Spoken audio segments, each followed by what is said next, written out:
Hello, everyone. Welcome to a special episode of Charles Morgan Show. It's Thursday football. It's also Thanksgiving, so happy Thanksgiving to everybody. But more importantly, we got football today. We got three good games. First, we have the Chicago and Detroit game, San Francisco and Seattle, and then we got that. Well, the Eagles and Cowboys is actually the second game today, but that's the last game I want to talk about. And we got San Francisco and Seattle. You guys can hear the TV because I do have First Take playing in the background because I do want to hear what they're saying while I'm doing this show. I gotta hear Skip Bayless. He said the Cowboys are going to win the division, and I just have to say I disagree with him. Even though I love Skip Bayless, but I think he just sipping on that cowboy Kool-Aid too much. We only got sports today. No inspiration, no hot topics, none of that crap today. It's all about football and Thanksgiving. People are texting me about the game already. It's only 10:19 in the morning when I'm doing it. So I'm trying to get the show out to y'all before that first game starts. So I'm going to start the show now. Here we go. Chicago will be traveling to Detroit to play the Lions. Um, this game is probably going to be the most boring game of the day. I don't see this game being that great or anything that you will have to watch, but I'm going to watch anything because you never know. You never know in the NFL. So watch this game. You got some good receivers in this game. Detroit has one of the top defenses in the league, so I'm expecting them to beat Chicago, but you can never count Brandon Marshall and what's his name? Alshon Jeffrey out, even though I have given up on that quarterback, Jay Cutler, because I feel like with as good how good this team is, the Bears' record should be a lot better. And it's all Jay Cutler's fault. I believe that it's Jay Cutler's fault. And excuse me for my phone buzzing. I need to keep it on the ringer. I wouldn't normally do that, but I need it to be like that because I'm waiting for a different text, and I'm not going to keep looking down at the phone while I'm talking to you guys. I expect the Lions defensively. They're going to control. They're going to dominate the Bears O-line. Honestly, I don't see the Bears O-line being able to stop Ndamukong Suh, Ezekiel Ansah, and the rest of that D-line and them linebackers. And you got to pay attention to DeAndre Levy of the Lions. This guy is always around the ball. Always. I mean, I watched their last three games. Even though they lost their last two, every single play, if I felt like I saw number 54 around the ball. This guy is balling. Come on to Philly. We should trade for him, seriously. I shouldn't be talking about trades right now. Yeah, that game would be something.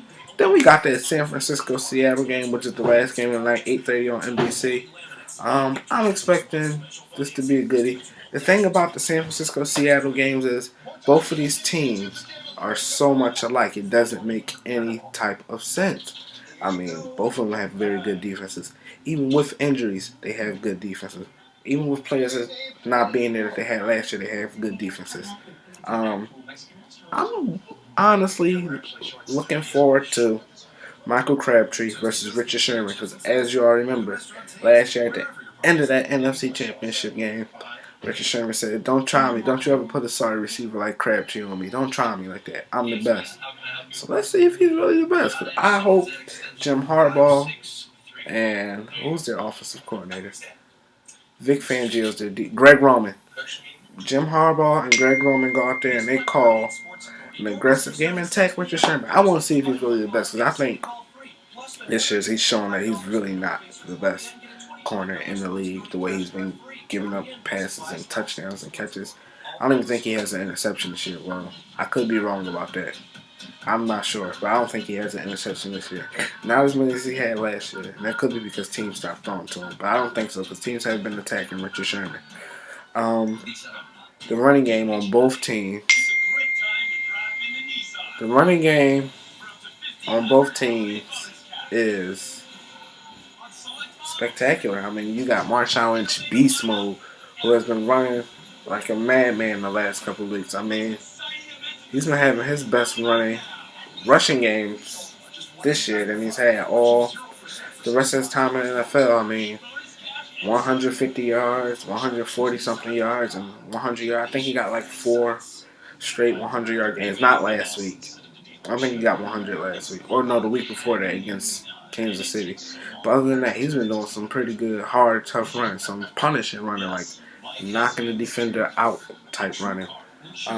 Frank Gore and the 49ers, they do the same thing. I mean, they're good running. They even actually added another very good back and Carlos Hyde to the mix. So Gore and Hyde, both nice two-headed monster going right at the Seahawks defense, who I think is really suspect, and I will give the San Francisco 49ers defense the edge in this one. You know what this game's going to come down to? I hate to sound so cliche. Whoever makes the least mistakes. And I know that sounds like, oh, yeah, tell us something we don't know. But last year, the Seahawks made more mistakes than the 49ers in that NFC Championship, but they still won the game. I think one mistake will end the game. Honestly, one mistake will change the tide of this game. I don't expect a high-scoring game on this one. Nice defensive struggle. These two very similar teams. It's going to be a good one. Now, on to the game that I've been waiting for weeks. All the trash talk is done. All the fans going back and forth for weeks is done. It's time in about 6 hours, I guess. I'm 5 or 6 hours. The Eagles and the Cowboys will be taking the field in Jerry's joint. What's going to happen? I'm going to tell you the keys to the Eagles winning this game. And y'all know my first thing. Be balanced. Run the ball. Pound the rock. That's exactly what we have to do. You have to pound the rock. Help out Mark Sanchez. Run the ball from under center. Help out LaShawn McCoy and Darren Sproles and Chris Paul. Get all three of the backs incorporated into this game. We gotta move. Cowboys they're an okay team. I'm not gonna say they're pretty good because I haven't them like the Eagles really haven't they've beaten one competitive team this year. And that doesn't mean anything to me. I wanna see how they do today. I want to see how the Eagles do today. We got to help Mark Sanchez out, lessen his load, so we don't have to worry about him making mistakes. Because if you lessen his load, he has less time to make mistakes. We got to take care of the ball, people. We lead the league in turnovers. We cannot let that happen. Chip, you know what? Chip, get it together. You cannot let this team, your football team, turn the ball over today. You need to call your best game yet this season because this game is pretty much for all the marbles. Because you know what, if we lose this game, we got Seattle next week. Who is also playing on Thursday night, so it's not going to help us if we lose this game and then go home and lose next week, and then we'll have Dallas at home again. Even if we beat Dallas at home, it still may not matter. So you have to call the best game that you can possibly call. Chip Kelly. Run the ball. Pound the rock. Give me some of them good play action passes. I'm going to need the O-line to hold your blocks. Do what you got to do. Come on, y'all.